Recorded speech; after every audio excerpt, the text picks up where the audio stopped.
Photo তুলতে গেছিলাম কিন্তু ইন্টারোগেশন দিয়ে আসতে হলো। যদি তোমরা পুরো জিনিসটা জানতে চাও তাহলে শেষ অব্দি ভিডিওটা দেখতে থাকো। এখন আমরা যাই চলো ময়দানে। ময়দানে আসতে না আসতেই সালমান খানের সাথে দেখা হয়ে গেল। स्वागत तो करो हमारा।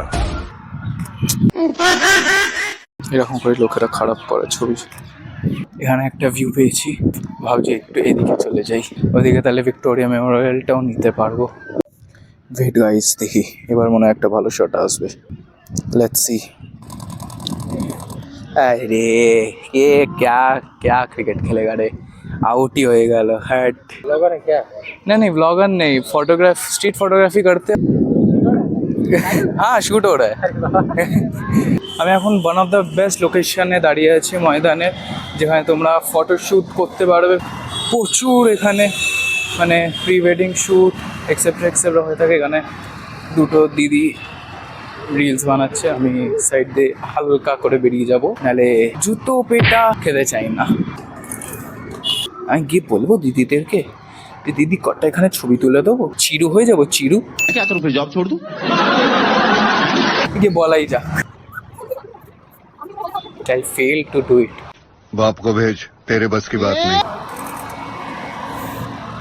খুব সুন্দর এসছে।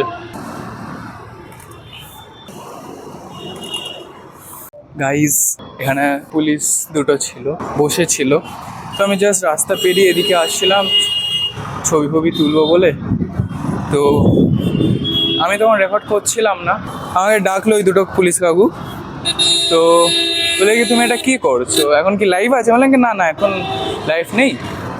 তো জিজ্ঞেস করলো এটা কি করছো, তো আমি বললাম যেটা আমি করছি। তো বলে কি খুব ভালো, এখন তো ছেলেপুলেরা এখন ঘুরে বেড়াচ্ছে, এই করছে, সিগারেট খাচ্ছে, এই ওই, তো তুমি নিজের প্যাশন ফলো করছো, তারপর লোকদেরকেও বলছো কি নিজের প্যাশন ফলো করতে।